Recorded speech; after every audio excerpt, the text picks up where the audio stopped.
आज क्लास 11 में हम लोग एक नया चैप्टर स्टार्ट कर रहे हैं क्लास 11 का, जो कि चैप्टर नंबर 11 है, जिसका नाम है पी ब्लॉक एलिमेंट। तो पी ब्लॉक एलिमेंट जो है तुमको जो क्लास 11 में दिया हुआ है, तुमको चैप्टर नंबर 11 में आज इसका प्रारंभ करने जा रहे हैं। इसके पहले हम लोगों ने एस ब्लॉक एलिमेंट का पढ़ा था। एस ब्लॉक एलिमेंट में तुमने देखा होगा कि उसका जो कि ग्रुप 1 और ग्रुप 2 के जो एलिमेंट है, जिसे हम लोग एस ब्लॉक में रखते हैं, और उसे एस ब्लॉक एलिमेंट इसलिए कहते हैं कि उसके जो कि लास्ट इलेक्ट्रॉन है वो एस ऑर्बिटल में जाते हैं। तो उसी प्रकार से ये जो डिफिनेशन हम लोगों ने बनाया है कि जिस किसी एलिमेंट में जो कि है जो लास्ट इलेक्ट्रॉन जिस ऑर्बिटल में जाएगा वो उसे उस ब्लॉक का एलिमेंट कहते हैं। तो अकॉर्डिंगली इस डिफिनेशन के मुताबिक कि जो कि तुम्हारा एलिमेंट जो कि तुम्हारा क्या होगा, तो the element in which last electron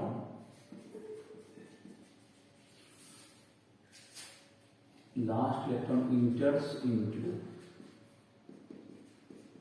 p orbital is called p block element, is called P block element. इसको पी ब्लॉक एलिमेंट कहेंगे। और तो इसका इलेक्ट्रॉनिक कन्फिगरेशन होगा general electronic configuration, general electronic configuration NS2 NP 1 से 6 तक होता है। तो NS2 N और जो भी डी ऑर्बिटल वगैरह रहेंगे वो भरे हुए रहते हैं यहाँ पे।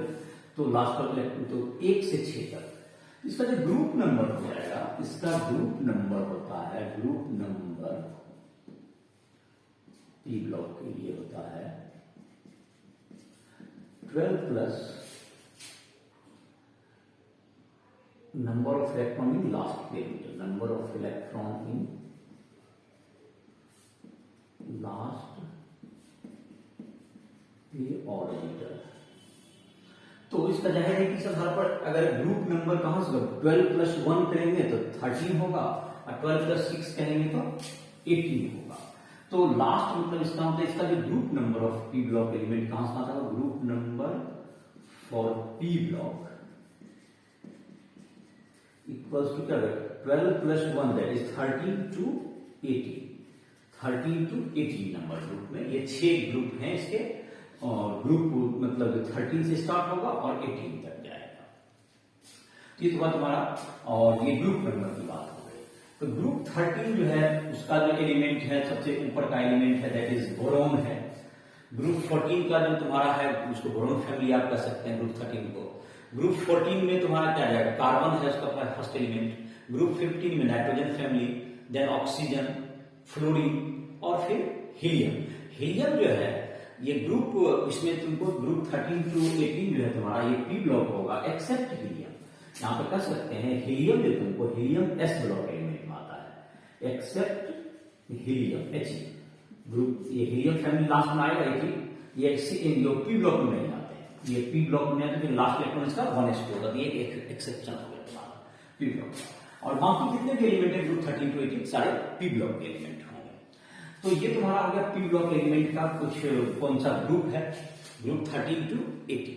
अब जहां तक कि इसकी बात रही इलेक्ट्रॉनिक कन्फिगरेशन भी देखी है तुमको, ग्रुप 13, 14, 15, 16। और इसका जो है तुमको अब हम लोग देख सकते हैं ऑक्सीडेशन स्टेट। ये तुम्हारा जो पी ब्लॉक के एलिमेंट हैं इसमें जाहिर है कि तुमको जो है इसमें मेटल भी है, नॉन मेटल भी है, मेटलॉइड भी होते हैं। तो ये सबसे मतलब वाइब्रेंट हर तरह का इसमें केमिस्ट्री है। और तुमको इलेक्ट्रॉनिक कन्फिगरेशन में देखते हैं, इसका इलेक्ट्रॉनिक कन्फिगरेशन हमने देखा ही है। तो उसके आधार पर हम लोग ऑक्सीडेशन स्टेट की चर्चा कर सकते हैं। ऑक्सीडेशन स्टेट, तो ऑक्सीडेशन स्टेट में ये देखा होगा कि इसमें जो तुम्हारा है NS2NP 1 से 6 तक है इसका। तो लास्ट इलेक्ट्रॉन जितने वैलेंस इलेक्ट्रॉन होते हैं मैक्सिमम तुमको ऑक्सीडेशन स्टेट जो होता है, मैक्सिमम ऑक्सीडेशन स्टेट जो पी ब्लॉक एलिमेंट के लिए है, state is equal to number of valence electron, number of valence electron को, इतना ही इलेक्ट्रॉन वो निकाल सकता है। और मिनिमम जो तुम्हारा होगा, ये मिनिमम जो तुम्हारा होगा, minimum oxidation state is equal to valence electron, valence electron -8। तो ये तुमको जो है मिनिमम और मैक्सिमम है। तो इस प्रकार से तुम किसी भी ग्रुप का निकाल सकते हो, इससे ज्यादा नहीं हो सकता और इससे नेगेटिव में कम नहीं, तो वैलेंस इलेक्ट्रॉन से कम ही होगी कभी भी, या 8 तक हो सकते हैं। तो इसका तुमको मिनिमम और मैक्सिमम ऑक्सीडेशन के लिए पता चल जाएगा। तो जैसे कि तुमको फॉर एग्जाम्पल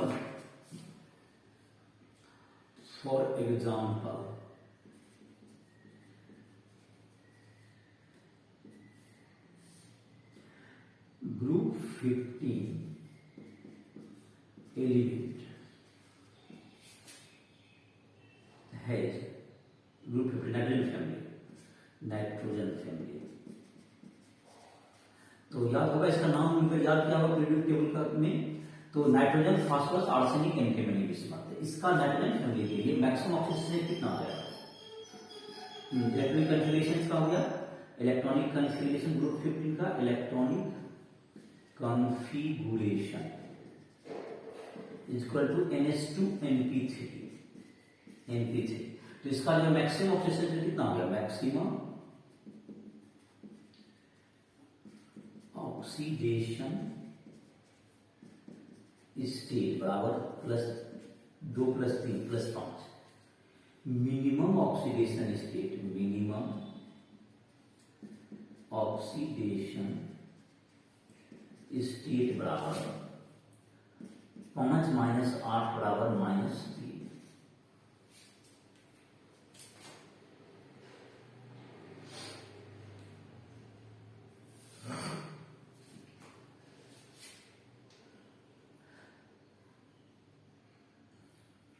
तो ये हो गया मैक्सिमम ऑक्सीडेशन स्टेट +5 और मिनिमम ऑक्सीडेशन स्टेट -3। तो ये तुम्हारा हो गया मैक्सिमम और मिनिमम ग्रुप 15 का। इसी तरह से ग्रुप 16 का रहेगा तो क्या हो जाएगा? +5 से लेके +6 से -2। तो सबका लिख सकते हो, उसको ग्रुप ऑक्सीडेशन स्टेट भी कहते हैं। जो मैक्सिमम तक जाता है वो तुम्हारा क्या कहता है? Group oxidation state. तो ग्रुप ऑक्सीडेशन स्टेट क्या क्या हो जाएगा तुम्हारा? जैसे कि ग्रुप ऑक्सीडेशन स्टेट तुम्हारा क्या होता चल जाएगा? वैलेंस इलेक्ट्रॉन के इक्वल होगा। तो ग्रुप 13 का क्या होगा तुम्हारा? ग्रुप ऑक्सीडेशन स्टेट यहाँ पे 13 और जैसे कि हो गया तुम्हें oxidation state, group oxidation state. ये तुम्हारा अगर 13 का क्या जाएगा तुमको? +3 हो जाएगा। 14 का क्या हो जाएगा? +4 हो जाएगा। 15 का +5, ये मैक्सिमम जो तुम्हारा है उसी को कर सकते हैं। इसका +6 हो गया और इसका +7 मतलब 17 है, ये +7 हो जाएगा और 18 का 8 हो जाएगा। और ये तुमको जो है कि मैक्सिमम हो गया ये, और मिनिमम क्या है तुम्हारा? मैक्सिमम हो गया ये मैक्सिमम हो गया group oxidation state that is maximum. और ये मिनिमम जो कहेंगे तो 8 में माइनस करके कर दीजिए। तो ये तुम्हारा ग्रुप ऑक्सीडेशन चलता है, जो कि सबसे स्टेबल, ये ऑलवेज स्टेबल ऑक्सीडेशन स्टेबल, जिसकी चर्चा हम लोग अब उस ग्रुप में जब पढ़ाई करेंगे उसके आधार पर हम लोग अलग अलग करते जाएंगे। और अभी जनरल बात यही हो गई, इससे ज्यादा नहीं हो सकता ऑक्सीडेशन स्टेट। ग्रुप 15 का एलिमेंट अगर तुमको है जैसे कि सल्फर है, तो सल्फर का भी मैक्सिमम ऑक्सीडेशन स्टेट 6 भी हो सकता है। जैसा कि तुमने रेडॉक्स रिएक्शन वाले चैप्टर में भी देखा होगा, H2SO8 अगर इसमें निकालेंगे तो 7 आ जाएगा नॉर्मली, लेकिन पेरोक्साइड होने के कारण वो +6 ही हो सकता है, मैक्सिमम ये हमको पता होता है। तो इसके आधार पर तुम उसका निकालने में ध्यान भी दिया होगा। तो ये तुमको जो भी है, ये तुम्हारा मैक्सिमम ऑक्सीडेशन स्टेट से कभी भी मैक्सिमम वैलेंस इलेक्ट्रॉन से कभी ज्यादा पी ब्लॉक का नहीं हो सकता। तो आई होप कि इसको समझ में आ गया होगा। अब लेकिन इसमें है, ये तो मैक्सिमम तो है, लेकिन इसके अलावा जो कुछ टेंडेंसी, तो ऐसा नहीं कि मैक्सिमम मिनिमम के अलावा भी ऑक्सीडेशन स्टेबल होते हैं। इसमें एक इफेक्ट जो पी ब्लॉक में काफी जो कि नीचे जो हेवी एलिमेंट है उसके जो लागू होता है, जिसको हम लोग कहते हैं कि उसके जो ऑक्सीडेशन स्टेट है, उसमें जो s इलेक्ट्रॉन है, उसके जैसे जैसे ग्रुप में हम लोग ऊपर से नीचे की ओर आते हैं, s इलेक्ट्रॉन को बाहर निकालना कठिन होते जाता है, क्योंकि न्यूक्लियस का चार्ज ऊपर से नीचे आने पर बढ़ता जाता है। और डी और एफ इलेक्ट्रॉन का जो शिल्डिंग इफेक्ट रहता है वो पुअर होता है, इलेक्ट्रॉन को जो कि बचाते हैं जो बाहर न्यूक्लियस के इफेक्ट से वो कम होता है। तो इस कारण से क्या होता है कि वह उसके जो कि नीचे जो कि हम लोग ग्रुप में जब आएंगे तो उसके जो इलेक्ट्रॉन जो एटम है, जो हेवी एटम है, उसमें s के इलेक्ट्रॉन को निकालना कठिन होने लगता है। तो सिर्फ p के इलेक्ट्रॉन ही निकल पाते हैं, तो दो उसका ऑक्सीडेशन स्टेट क्या कहलाता है, कम हो जाता है। ये टेंडेंसी कहलाता है, जो कि s के जो इलेक्ट्रॉन है दूसरे शब्द में यहां पर है। तो ग्रुप 13 की अगर बात करें, ग्रुप 13 में जो एलिमेंट होगा उसका नाम है boron, aluminium, gallium, helium, thallium. तो नीचे जब आप आ गए तो जिससे नीचे जाने पर, जैसे ऊपर में तुमको +3 का ऑक्सीडेशन स्टेट है, लेकिन जैसे जैसे हम लोग नीचे जाएंगे तो 3 में से 2 s वाला जब नहीं निकल पाएगा, NH2 NP1, s के जब 2 इलेक्ट्रॉन नहीं तो 1 ही निकलेंगे, +1 की टेंडेंसी बढ़ती जाएगी। तो थैलियम के जो स्टेबल ऑक्सीडेशन जो सबसे अधिक होते हैं वो +1 होते हैं, ना कि +3।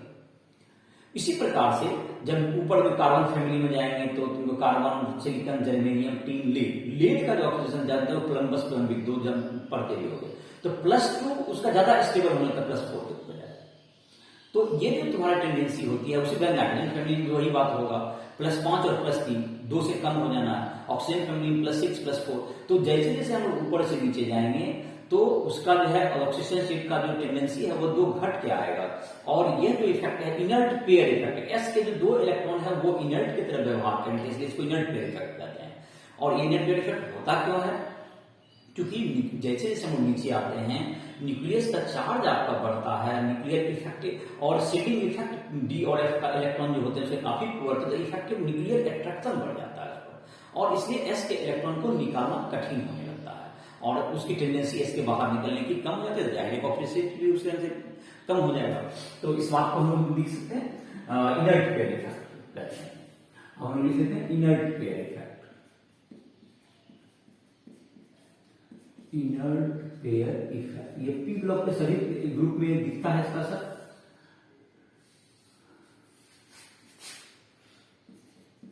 As we go down group, as we go down the group, the as we go down the group, the maximum oxidation state,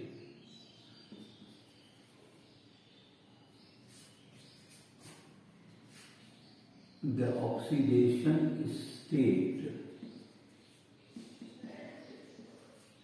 of element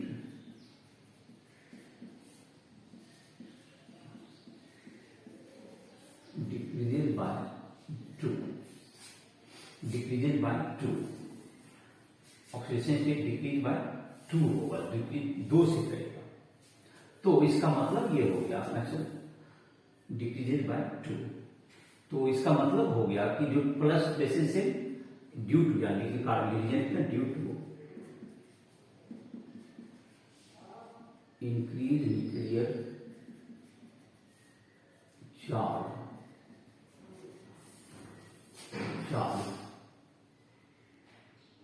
which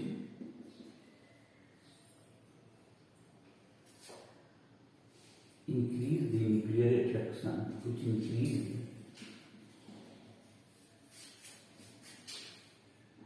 nuclear attraction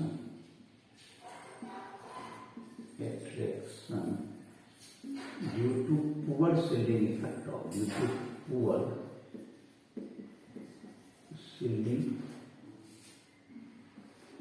effect of D and F electron, D and F electron,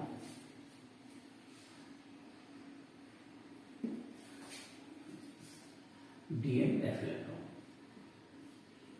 So last S electron,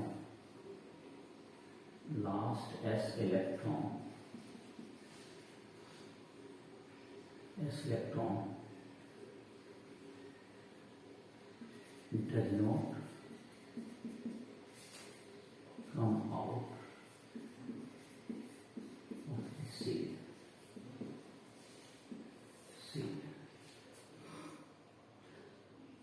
And the oxidation state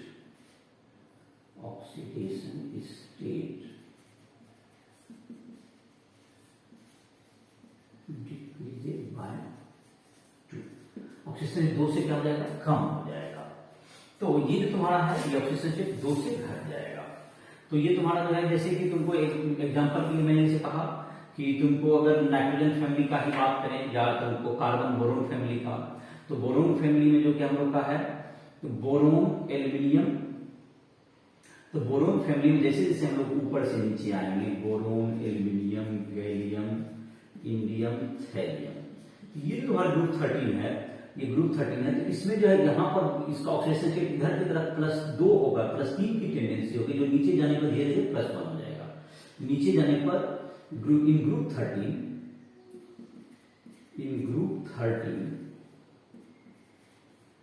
the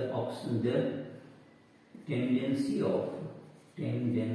of +3 oxidation state decreases and +1 का increases. तो ये +3 का decrease करेगा, +1 का increase करते जाएगा। ये नीचे जाने पर +1, तो टेस्थाइलियम वगैरह जैसे कि लास्ट में यहाँ पर जिसका जो है तुमको F इलेक्ट्रॉन इसमें आ जाएगा, इलेक्ट्रॉन से यहाँ पर देखोगे तो इसका क्या आ जाएगा तुम्हारा इसका जो है 81 होता है, ये तुमको F इलेक्ट्रॉन यहाँ आ जाएंगे, इसमें D इलेक्ट्रॉन, इसका जो तुम्हारा देखोगे इसका जो तुम्हारा है S इलेक्ट्रॉन नहीं निकल पाएंगे। तो +3 की टेंडेंसी क्या होगी, कम होगी जाएगी स्टेबिलिटी, और +1 की स्टेबिलिटी नीचे आने पड़े। ग्रुप 14 उसी टाइप से हम लोग बने कार्बन सिलिकॉन जर्मेनियम लेट, तो 4 और 6 2 हो जाएगा। तो जैसे ग्रुप 14 करेंगे carbon silicon germanium tin lead, तो ऊपर +4 और नीचे जाने पर +2 की स्टेबिलिटी बढ़ेगी, ऊपर +4 का रहेगा, नीचे +2। इसी टाइप से नाइट्रोजन फैमिली का बात करें तो नाइट्रोजन में +5 और नीचे +3। तो ये तुमको ये इनर्ट पेयर इफेक्ट करवाता है, जो कि हर ग्रुप में ये ऑब्जर्व होगा, पूरा सभी जो पी ब्लॉक हम लोग पढ़ेंगे उसमें ऑब्जर्व होगा। इसके अलावा तुमको ये जो इनर्ट पेयर इफेक्ट के अलावा इस समझ में आ गया होगा, तो ये टेंडेंसी ऑक्सीडेशन स्टेट में, और इसके अलावा भी जैसे तुमको स्टेबल ऑक्सीडेशन स्टेट होते हैं जो ग्रुप का, जो जब ग्रुप में पढ़ाई करेंगे तो उसकी चर्चा करेंगे अलग अलग ग्रुप में। अभी हम लोग इन जनरल कुछ बातें आज इस क्लास में हम लोग रख रहे हैं पी ब्लॉक के बारे में। अब तुमको जैसे ग्रुप ऑक्सीडेशन स्टेट ये हो गया तुम्हारा। अब हम लोग देखते हैं इस ग्रुप का जो सबसे एक विशेषता है तुमको कि ग्रुप ऑक्सीडेशन स्टेट के इसमें जो ये तुमको देख रहे हैं इस एलिमेंट में, इस ग्रुप में पी ब्लॉक में मेटल भी हैं, नॉन मेटल भी होते हैं और मेटलॉइड भी हैं। और इसमें जो डी और एफ इलेक्ट्रॉन जो पहले से आते हैं तो वो इसके केमिस्ट्री को और भी ज्यादा थोड़ा जटिल भी करता है, जिसमें कि बहुत जगह पर जो कि हम लोग देखते हैं इसका कि ग्रुप में जैसे जैसे हम लोग ऊपर से नीचे बांटते हैं तो एटॉमिक रेडियस क्या होता है, बढ़ता है। लेकिन यहाँ पर क्या होता है जो कि ग्रुप 13 वगैरह में ये तुमको डी और एफ के इलेक्ट्रॉन के कारण ये स्मूथ नहीं रह पाता है। बहुत जगह पे आपको अलग इसका इफेक्ट दिखता है, उसके जो पुअर सीलिंग इफेक्ट हैं उसका इफेक्ट जो है तुमको एटॉमिक रेडियस, आयनाइजेशन एंथैल्पी इन सबों पर भी दिखाई पड़ता है, जिससे कि इसका केमिस्ट्री में कुछ अलग अलग इंटरेस्टिंग चीज आ जाता है कि वह तुमको डायरेक्ट स्मूथ नहीं दिखेगा जिस ढंग से, और इस कारण से तुमको कुछ जगह पे एक्सेप्शंस भी आ जाते हैं जो कि एटॉमिक रेडियस में हम लोग ग्रुप वाइज चर्चा करेंगे तो उसकी चर्चा करेंगे। अभी फिलहाल इन जनरल हम लोग देख लेते हैं इस ग्रुप में मेटल है, metal, non metal, metalloid. The metallic character,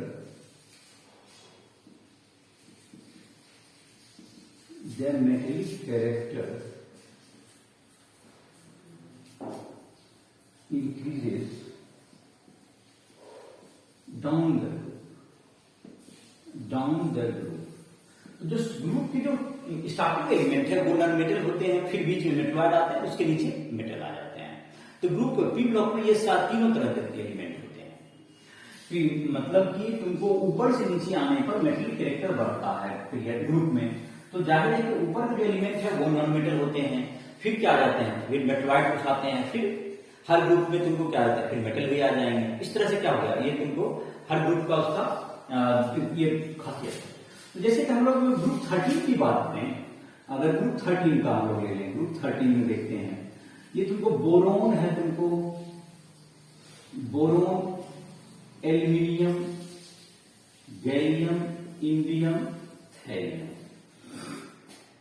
तो ग्रुप 13 जो तुमको ये नॉन मेटल है, तुमको ये तुम्हारा क्या हो गया, ये नॉन मेटल है, ग्रुप 14 में देखो, तुम्हारा ग्रुप 14 में देख लेते हैं, लिख लेते हैं नाम। कार्बन तुमको नॉन मेटल है, सिलिकॉन, जर्मेनियम, टीन, लेड। ये देखो इस ग्रुप में क्या है तुमको, ये ग्रुप कार्बन तुमको क्या है, नॉन मेटल है, सिलिकॉन जर्मेनियम मेटलॉइड है, बाकी तुमको मेटल है। इस तरह से तुम मार्क करके इसको चाहोगे तो ये तुमको क्या हो जाएगा, ये नॉन मेटल का जहां जहां है जो नॉन मेटल है उसको मार्क करके यहां दिखा दो, ये नॉन मेटल का ग्रुप है, नॉन मेटल। और तुमको मेटलॉइड जहां तक है इसको भी कहीं मार्किंग कर लो, यहीं पर मेटलॉइड का दे दो। सिलिकॉन जर्मेनियम ये दोनों हैं, यहाँ पर मेटलॉइड है, तो ये तुमको क्या होगा, यहाँ पर ये मेटलॉइड आ गया, यहाँ पर METLOID मेटलॉइड, ये मेटलॉइड आ गया तुम्हारा। और बाकी जो तुम्हारे बच गए वो मेटल हो गए, इन दोनों को। तो ग्रुप 15 का जहां तक बात करें, ये ग्रुप 13 हो गया। ग्रुप 14 में भी देखो, ग्रुप 13, ग्रुप 14, अब है तुमको ग्रुप 15 का बात करते हैं। चलो ग्रुप 15 आते हैं। तो nitrogen, phosphorus, arsenic, antimony, bismuth. तो इसमें भी तुम अनुमान कर सकते हो। और जैसे जैसे हम लोग पीरियड में आगे बढ़ते जाते हैं इसका नॉन मेटल कैरेक्टर बढ़ता जाता है और ऊपर में ग्रुप में मेटलिक कैरेक्टर बढ़ता है। तो जाहिर है कि यहाँ पर देखो तुमको इस ग्रुप में भी, इस ग्रुप में तुमको दो नॉन मेटल हो गए। पहले दोनों ग्रुप में एक एक थे, अब इसमें दो नॉन मेटल है, नाइट्रोजन एंड फास्फोरस। ये दोनों किससे मिलेंगे जाकर के, ये नॉन मेटल वाला ग्रुप से, लाइन से मिल जाएगा। और ये जो तुमको आर्सेनिक और एंटीमनी है ये किससे जाके मिलेंगे, आर्सेनिक और एंटीमनी जो तुमको है ये मेटलॉइड में जाकर मिल जाएंगे, ये ऐसे। ये तुमको मेटलॉइड है। और ये तुमको जो है बिस्मथ क्या होगा तुमको, ये बिस्मथ तुम्हारा क्या होगा, ये मेटल हो जाएगा। इसी ढंग से ग्रुप 16 की बात करें तो यहां पर ऑक्सीजन, सल्फर और सेलेनियम ये तीनों क्या जाता है तुमको, नॉन मेटल। ये टेल्यूरियम चले जाते हैं मेटलॉइड में, टेल्यूरियम, पोलोनियम। तो ये तुम्हारा हो गया। तो ये ऑक्सीजन, सल्फर, सेलेनियम ये तीन तुमको चला जाएगा। इसमें देखते हैं हम लोग लगभग ये नॉन मेटल ग्रुप में जाते हैं, ये तुमको नॉन मेटल ग्रुप में मिलेगा। और ये तुमको टेल्यूरियम को किससे मिला सकते हो, तुमको मेटलॉइड ग्रुप में इसको दे सकते हो, ये मेटलॉइड ग्रुप में तुमको चला जाएगा। ग्रुप 17 में अगर जाओ, ग्रुप 17 में फ्लोरीन, क्लोरीन, ब्रोमीन, आयोडीन और अस्टेटिन। तो ये तुम्हारा है। और जो एक विशेष एलिमेंट है उसका नाम हम नहीं लिख रहे हैं। तो ग्रुप तुम्हारा ये एलिमेंट हो गया आयोडीन।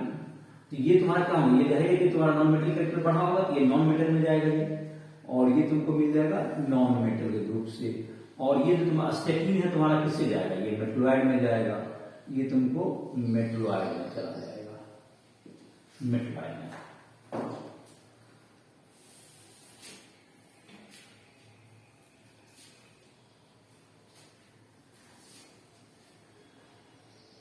तो ये तुम्हारा हो गया। इसमें देखो इस ग्रुप में क्या हो गया, तो इसमें क्या देखा कि ऊपर से नीचे तुमको क्या होता है, मेटलिक कैरेक्टर इंक्रीज, ऐसा लिख देते हैं, metallic character increases down the group, इसका शब्द यही है। और left to right metallic character decreases, left to right increase metallic character, मतलब non metallic character decreases, metallic character decreases, ये डिक्रीज करेगा जैसे जाता, चलिए ऐसा डिक्रीज करेगा। तो ये तुम्हारा हो गया। इसके बाद है तुमको ग्रुप 13, 14, ये तुम्हारा मेटल, नॉन मेटल, ये सब तुम्हारा। इसके बाद एक और टॉपिक जिसकी चर्चा होगी, इसमें मेटल, नॉन मेटल, ये सब पर चर्चा करेंगे हम लोग हर ग्रुप में, जैसे जैसे लोग बढ़ते जाएंगे तो उसका करेंगे। ऑक्सीडेशन स्टेट का हमने चर्चा किया अभी, इसके उसमें net pair effect, electronic configuration देख लिया। अब इसने ये तुमको देख लो मेटल, नॉन मेटल कहां कहां किस ढंग से है उसकी चर्चा किया हमने। एक और चर्चा जिसकी हर हमेशा ग्रुप में होते जाएगी, हर ग्रुप में, जिसको हम लोग कहते हैं, उसको हम लोग कह सकते हैं ग्रुप को क्या, तुमको anomalous behaviour of, anomalous behaviour of period 2 element, period 2 element. तो अपने ग्रुप में जो है पीरियड 2 के जो एलिमेंट है, जो कि बोरोन है, कार्बन, नाइट्रोजन, ऑक्सीजन, फ्लोरीन, ये सब जो है पीरियड 2 के जो एलिमेंट है अपने ग्रुप के अन्य एलिमेंट से ये बहुत से प्रॉपर्टी में डिफर होते हैं, बहुत से प्रॉपर्टी में ये ये डिफर होते हैं।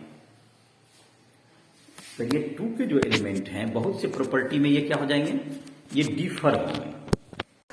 तो इसको हम लोग क्या कह सकते हैं, period 2 element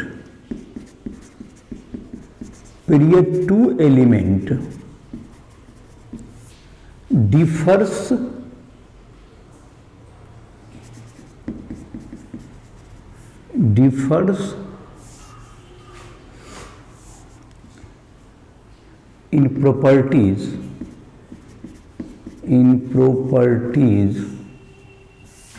of same group, properties of their respective group, properties of their respective group,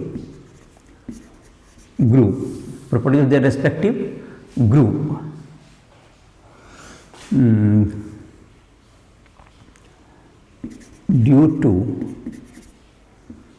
Due to small size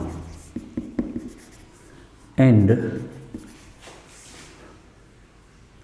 unavailability of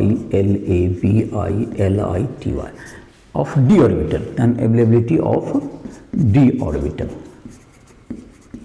ये दो जो फैक्टर हैं, एक तो d ऑर्बिटल छोटा साइज होना और उसमें d ऑर्बिटल का नहीं होना। जैसे छोटा साइज होने से क्या होता है कि ये तुमको जनरली जो है इसके आयनाइजेशन एंथैल्पी थोड़े हाई हो जाते हैं।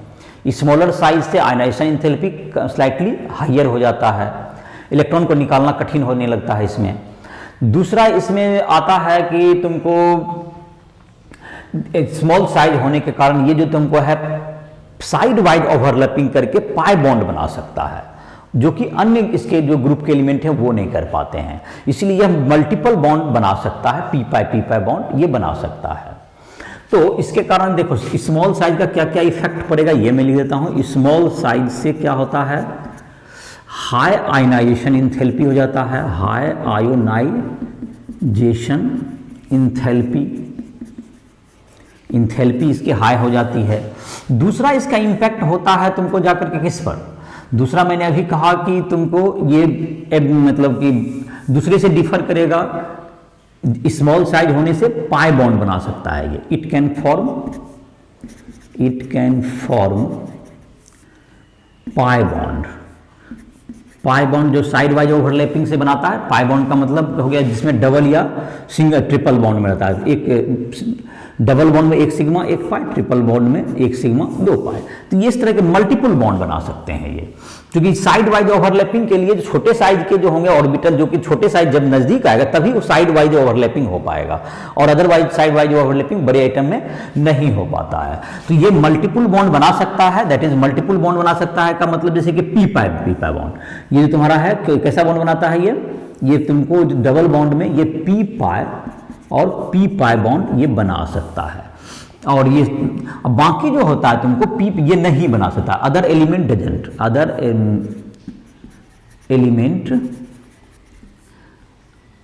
Element of other period element can't. ये तुमको डी पाई पी पाई बना सकता है, ये डी पाई पी पाई बना सकता है, पी पाई नहीं बना पाता है डबल बॉन्ड के लिए। तो ये जैसे कि तुमको एक एग्जांपल से भी इस बात को देखो, जैसे कि तुमको दिया हुआ है तुम्हारा HNO3 एक कंपाउंड है, तो देखो, और इसमें दूसरा एक चीज होता है तुमको जो कि वैसे स्ट्रक्चर उसका भी ड्रॉ करते हैं, उसमें 2 चीज समझा देंगे। तो ये तुमको समझ में आ गया होगा अभी तक कि ये नहीं बना सकता है डबल बॉन्ड नहीं बना। जैसे कि देखो कार्बन, कभी भी देखो कार्बन का डबल बॉन्ड बन सकता है, कार्बन के बीच में ट्रिपल बॉन्ड भी बनता है, नाइट्रोजन के बीच में भी ट्रिपल बॉन्ड बन जाता है मल्टीपल। देखो ऑक्सीजन ग्रुप 2 के एलिमेंट के कार्बन ऑक्सीजन के बीच में भी डबल बॉन्ड बनता है, N का भी तुमको डबल बॉन्ड बन सकता है, N डबल बॉन्ड O, तो N के साथ भी डबल बॉन्ड O बनता है, ETC। ये सब तुम्हें क्या है, ये मल्टीपल बॉन्ड जो पाई बॉन्ड ये बनाने के कारण संभव है। और एक जो डी ऑर्बिटल का जो इफेक्ट होता है, दोनों का हम अभी एक एग्जांपल देंगे जो लुईस डॉट स्ट्रक्चर ड्रॉ करके उसको बताएंगे। तो पहले उसकी एक और चीज देख लें, डी ब्लॉक के कारण क्या था, small size D group D orbital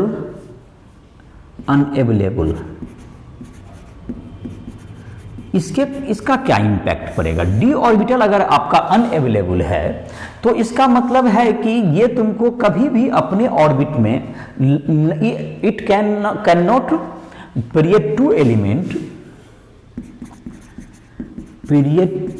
element boron, carbon, nitrogen, oxygen, fluorine has not more than 8 electron in valence से, जबकि अन्य में क्या है, डी ऑर्बिटल एस में 2, पी में 6, तो 8 इलेक्ट्रॉन ही रह सकता है, लेकिन जिसमें डी खाली है 8 से अधिक इलेक्ट्रॉन भी वो एकोमोडेट कर सकता है। तो इसका मतलब इसकी जो मैक्सिमम कोवैलेंसी है, मैक्सिमम कोवैलेंसी जो होगी, maximum covalency of period two element, तो मैक्सिमम क्या कर सकता है, ये 4 कोवैलेंसी रख सकता है, 4 दूनी 8 हो जाएगा। लेकिन अन्य जो ग्रुप के एलिमेंट हैं वह क्या कर सकता है, वह तुमको 4 से अधिक भी कोवैलेंसी रखेगा। जैसे एग्जाम्पल के तौर पर पीस NCl5 में अगर NCl5 नहीं बन पाएगा, क्योंकि N में इसमें कितने इलेक्ट्रॉन हो जाएंगे, N में अगर इसको बनना है तो N में 10 इलेक्ट्रॉन ये एकोमोडेट कर नहीं सकता है, not more, can't accommodate 10 electron, can't accommodate 10 electron, because कि इसमें क्या नहीं, डी ऑर्बिटल नहीं है। लेकिन PCl5 का एग्जिस्टेंस होगा, ये एग्जिस्ट कर सकता है, इसके पास जो है 10 इलेक्ट्रॉन ये एकोमोडेट कर सकता है, ये 10 इलेक्ट्रॉन एकोमोडेट कर सकता है, ये करेक्ट है, ये कंपाउंड बनेगा। और NCl5 नाम का कोई कंपाउंड नहीं बनेगा, क्योंकि NCl5 बनने के लिए क्या जरूरी था, NCl5 बनने के लिए जरूरी था कि इसको 10 इलेक्ट्रॉन एकोमोडेट करना पड़ेगा, जो ये नहीं कर सकता, बट ये कर सकता है, तो ये कंपाउंड बनेगा। क्योंकि आप जब लुईस डॉट स्ट्रक्चर ड्रॉ करेंगे तो P का 1 इलेक्ट्रॉन और Cl का 1 इलेक्ट्रॉन, सभी का 10 इलेक्ट्रॉन हो जाएंगे आपके लास्ट वैलेंस शेल में। तो 10 इलेक्ट्रॉन को ये एकोमोडेट ये कर सकता है, सल्फर भी कर सकता है, क्लोरीन भी कर सकता, फ्लोरीन नहीं कर सकता है। लेकिन क्लोरीन कोई पास डी ऑर्बिटल है तो वह 8 से अधिक इलेक्ट्रॉन भी अपने ऑर्बिटल में, अपने लास्ट वैलेंस शेल में रख सकता है। तो इस प्रकार से क्या होगा तुम्हारा, ये तुमको समझ में आया होगा कि ये कभी भी, और इसकी जो कोवैलेंसी है वो भी क्या होगा, 4 दूनी 8, तो 4 से ज्यादा नहीं होगी। तो इसी टाइप का आप देख सकते हैं HNO3 जैसे बनता है। देखो इसमें से कि HNO3 है, N है यहाँ पर, और इसका Lewis dot structure I hope कि तुम बना लोगे, मैं शॉर्टकट में बना देता हूँ। N यहाँ पर डबल बॉन्ड O होगा, देखो मल्टीपल बॉन्ड बना, और यहाँ पर जैसे HNO3 है तुमको, तो एक तुमको यहाँ पर बन जाएगा कोऑर्डिनेट बॉन्ड, और एक बन जाएगा तुमको O के साथ NO3 माइनस ही रखो, चलो एक ही बात है। तो N का जहां तक है NO3 माइनस, तो इसमें देखो N का क्या बना, N यहाँ पे कोऑर्डिनेट बॉन्ड 8 बनाने के लिए इसमें कोऑर्डिनेट बॉन्ड की जरूरत पड़ेगी, जो कि इलेक्ट्रॉन इसी का होगा, क्योंकि 2 इलेक्ट्रॉन यहाँ, 2 इलेक्ट्रॉन यहाँ, 1 इलेक्ट्रॉन यहाँ, तो आपका कितना इलेक्ट्रॉन हो गया टोटल, देखिए 4, 2, 6, 2, 8 ही हो गया। 8 इलेक्ट्रॉन है इसके पास, जो कि ये एकोमोडेट करता है। और वैलेंसी कितनी है, कोवैलेंसी देखिए, 1 यहाँ बॉन्ड बना, 2 यहाँ, 3, 1, 4, तो 4 कोवैलेंसी हो गई। N की कोवैलेंसी कितनी हो गई, N की कोवैलेंसी हो गई, कोवैलेंसी इसमें है 4, क्योंकि ये तुमको 4 ही मतलब कर सकता है। दूसरा है PO4 3 minus, PO4 3 minus, PO4 3 minus,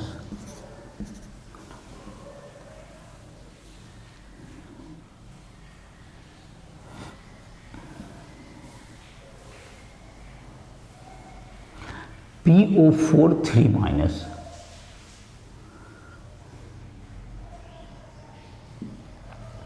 तो PO4 3 माइनस, तो ये क्या होगा तुम्हें, और ये तुम्हारा जो हो गया तुमको PO4 3 माइनस हो गया।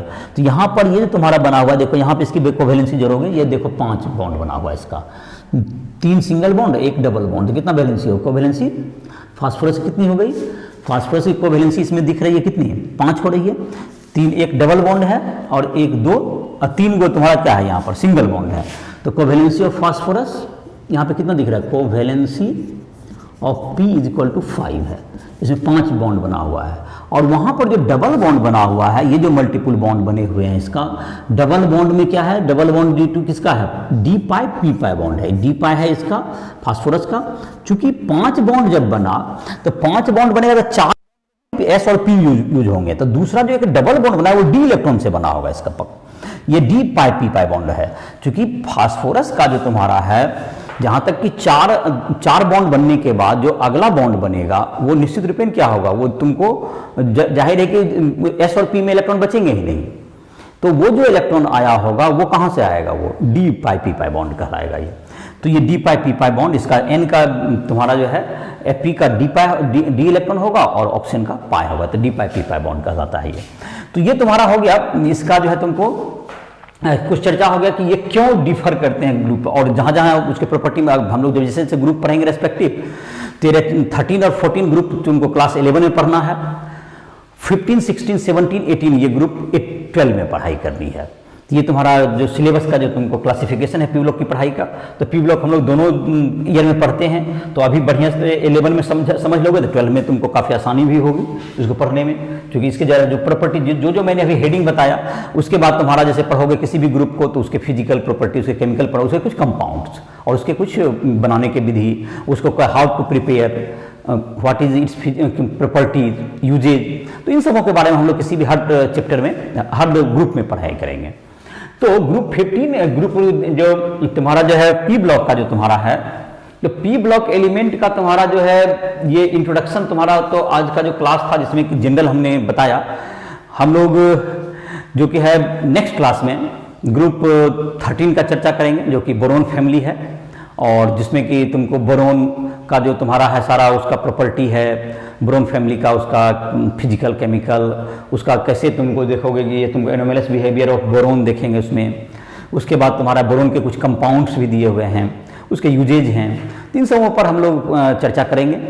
और तुम लोग को जो एस ब्लॉक का है क्वेश्चन वो सभी बनाया होगा, जो भी दिक्कत है तुमको राइस ट्यूटोरियल ऐप के माध्यम से हमसे संपर्क कर सकते हो। जहाँ भी क्वेश्चन में तुमको फिजिक्स हो, केमिस्ट्री हो, मैथ हो, किसी चीज़ में दिक्कत होता है, कोई भी क्वेश्चन या कंसेप्ट समझने में परेशानी हो रही है, तो मेंटर के रूप में तुम हमको चूज कर सकते हो, और उसमें जो फिजिकल जो पर्सनल गाइड के लिए भी तुम हमसे संपर्क कर सकते हो। तो तुमको जहाँ भी प्रॉब्लम होती है उसमें मैं मदद कर पाऊँगा, तो उसमें तुम आकर के हमसे संपर्क कर सकते हो, और जहाँ भी तुमको उसमें ज़रूरत पड़ेगी मैं एज ए मेंटर और हम तुमको उसमें मदद करेंगे। तो जहाँ पर तुमको दिक्कत हो रहा है उस ऐप पर आओगे तो तुमको उसमें क्वेश्चंस भी मिल जाएंगे, तुमको ऑब्जेक्टिव सब्जेक्टिव, और तुम्हारा जितने भी तुमको हैं लाइव क्लासेस भी उसमें उपलब्ध हैं। तो ये सब सेशन उसमें मिलेंगे, तुम ऐप को प्ले स्टोर से डाउनलोड कर लो और जब चाहो हमसे संपर्क कर सकते हो। इसी साथ इस लेक्चर को समाप्त कर रहे हैं।